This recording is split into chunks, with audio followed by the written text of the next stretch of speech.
मलियाबाद में triple murder से मचा हड़कंप। राजधानी लखनऊ से कमिश्नर व डीएम सूर्यपाल गंगवार ने पहुंचकर की तफ्तीश। सीसीटीवी फुटेज आया सामने, देखिए किस तरीके से घटना को अपराधियों ने दिया अंजाम। जांच में हत्या की वजह जमीनी विवाद बताया जा रहा है। एक ही परिवार के लोगों में जमीनी विवाद को लेकर हुआ हत्याकांड।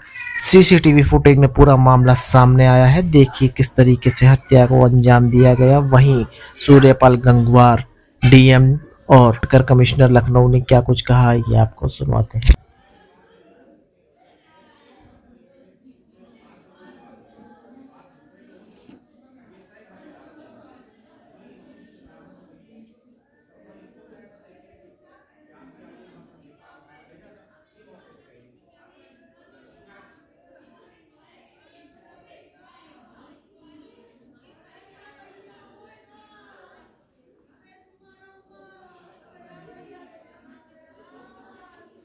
हाँ तो एहसान नहीं कौन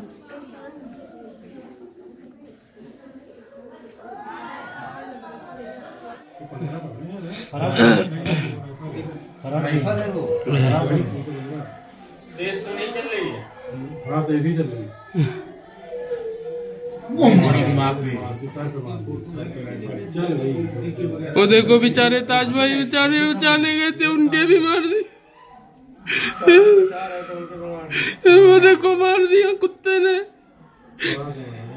किसने? नहीं नोई ने मारा है। और हाथ ले ले दो हाथ में। इसको मार इसको मार इसको मार इसको मार इसको मार इसको मार कह रहा है। ये ताबिश आओ छोड़ो तरफ को मार। तुमसे क्या कर दिया तुमने? इसको रोकिए। ये कैसे? ये अपनी की पड़ी है हमारे दिन हुआ है। क्या प्राइमरी इन्वेस्टिगेशन में आपके सामने आया, गलती किसकी रही, पैमाइश से चूंकि शुरुआत हुई थी?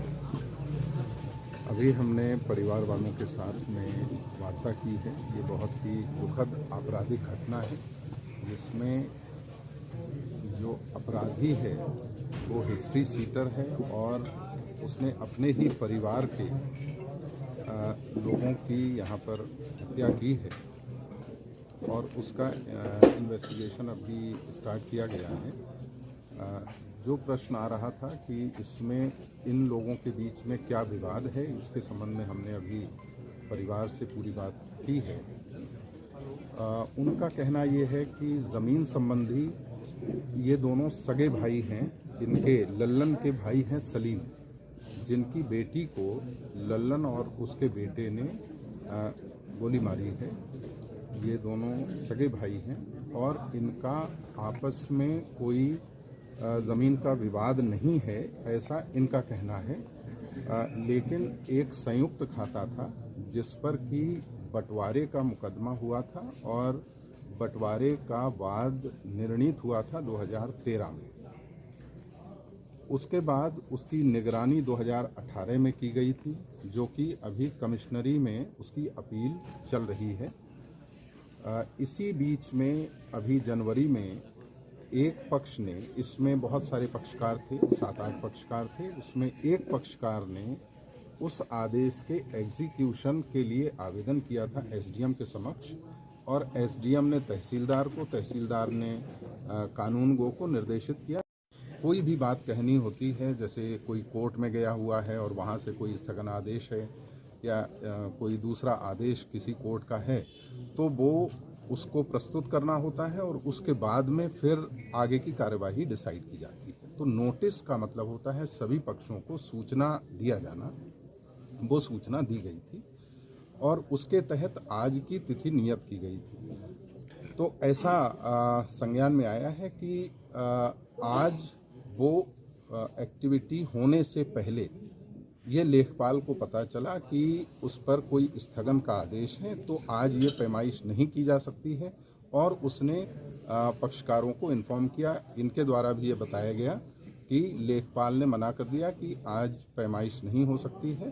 अब वो पूरा डिटेल उनके द्वारा बताया गया है।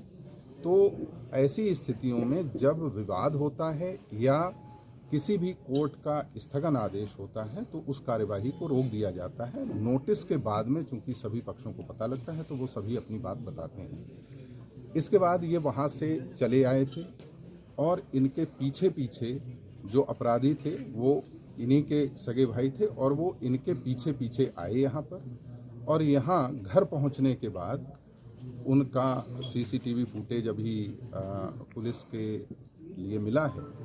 उसमें इनके द्वारा ये बताया जा रहा है कि कुछ यहाँ पर विवाद हुआ, आपसी कुछ विवाद था और उसके बाद उन्होंने गोली चला दी।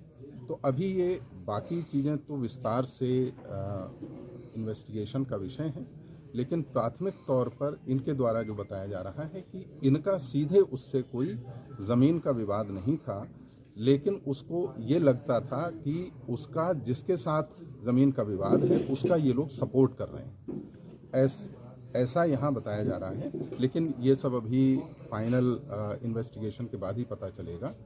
तो इसमें तहरीर दी गई है और ड्राइवर की गिरफ्तारी हो चुकी है और बाकी भी गिरफ्तारी जल्दी ही होगी। इस घटनाक्रम में सर जो मुख्य अभियुक्त है उनके ऊपर कई मुकदमे हैं, 20 से ज़्यादा मुकदमे, ऐसे में उनके पास लाइसेंसी असलहे मौजूद होना, तो क्या इसमें भी प्राइमरी इन्वेस्टिगेशन आपकी तरफ से की गई है या मालूम पड़ा है कि मुकदमे होने के बावजूद भी उनके पास लाइसेंस था? नहीं, अभी इसके बारे में पूरी सूचना इकट्ठी की जा रही है और वो भी इमीडिएटली एक्शन लिया जाएगा उस पर।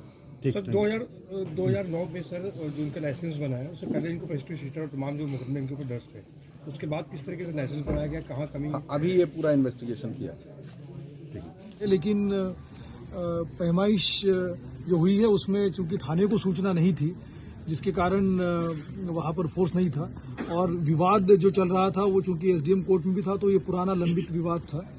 तो अभी इस पूरे प्रकरण की जानकारी की जाएगी, लेकिन इसमें जो महत्वपूर्ण बात आई है कि यहाँ जिस तरह की बात हुई है परिवार से और जिस तरह से उनका एक दूसरे से रिश्तेदारी है, जान पहचान थी इनकी, वाद विवाद जब बढ़ा तो उसके बाद असलाह का प्रयोग किया गया है। हम इसमें शीघ्र इन लोगों की गिरफ्तारी करके बहुत सख्त कार्रवाई करेंगे। क्या कोई आरोपी हिस्ट्री शीटर है? कोई आरोपी जो बता रहे लल्लन, क्या वो हिस्ट्री शीटर भी है? और अगर हिस्ट्री शीटर है तो उसका असलाह कैसे बनाया जाए? इन सब चीज़ों की जानकारी की जाएगी। अभी परिवार से जो बात हुई तो उन्होंने कहा कि उनके ऊपर मुकदमे हैं और इसके बावजूद जो है वो वर्ष 2000 में इनका असलाह बनने की बात संज्ञान में आई है। इस प्रकरण की विस्तार से जांच करने की आवश्यकता है, क्योंकि अगर उनके विरुद्ध कोई अगर अभियोग पंजीकृत है तो किस प्रकार से इनका असलाह बना, ये भी संज्ञान में आया कि उनके पास एक पासपोर्ट है।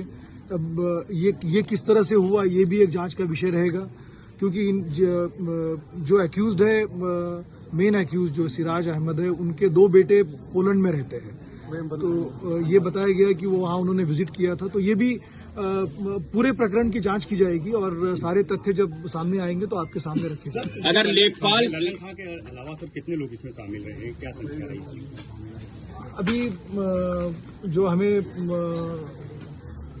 एफआईआर के लिए एप्लीकेशन दिया जा रहा है, बट अभी तक की हमारी जानकारी के अनुसार इसमें 3 व्यक्ति थे। अभी और भी इसमें जांच करेंगे तो पता चलेगा इसमें और कितने लोग थे। सर, क्या लेखपाल अगर उसकी कोई गलती होती है उस पर कार्रवाई? अभी गलती तो नहीं कहेंगे, क्योंकि उसमें वो वहां पर पैमाइश करने गए थे। अगर थाने को सूचना दी जाती तो उसमें और अच्छे प्रबंध किए जा सकते थे, बट ये विषय इस समय नहीं है। इस समय मुख्य रूप से जो ये जघन्य घटना कारित की गई है और जिन लोगों ने अपने लाइसेंसी असलाह का प्रयोग करके इस तरह से अपने परिवार के ही लोगों को चोट पहुंचाई है, उनके विरुद्ध कार्रवाई करने की है, वो हम करेंगे। और बाद में फिर उसमें सक्षम अधिकारियों को, जिलाधिकारी और सभी लोगों को इसके बारे में विस्तृत रिपोर्ट दी जाएगी। क्या मामला हुआ था सर पूरा? भाई वो घर पे लल्लन खां और उनका लड़का आए थे, फरीद का घर था, वहीं पर गोली चला दी उन्होंने। और क्या, हम तो थे नहीं मौजूद, हम आपको क्या गलत बता दें। बताया जा रहा है कि पहले वहाँ पे कुछ बातचीत हुई, उसके बाद घर पे आकर बातचीत कुछ नहीं हुई। एक बंटवारे का था सिलसिला, जिसको कि आज निरस्त भी कर दिया गया था। अब ये दबंगई दिखा के चाहते थे कि नफा। 3 लोग डेथ हुई है। कुछ घायल वगैरह भी क्या है? हमें नहीं मालूम। हम तो जब पहुंचे तो 2 जो जिंदा लग रहे थे उनको हमने गाड़ी में डाल के सीधा सरकारी अस्पताल मलियाबाद पहुंचाया। लल्लन खां जिनके ऊपर मुख्य आरोप है वो किस प्रवृत्ति वो के नहीं, उनका लड़का, वो तो गुंडे बदमाश है। गुंडे बदमाश हैं? वो तो सैकड़ों मुकदमे पूरा लखनऊ डिस्ट्रिक्ट जानता है। आपका क्या नाम जी? आपका क्या नाम है? मेरा नाम शिको है, अजीम। मृतक के क्या है सर? मृतक के भाई भी हैं, मृतक हमारा भतीजा भी है, मृतक हमारी भावज भी है।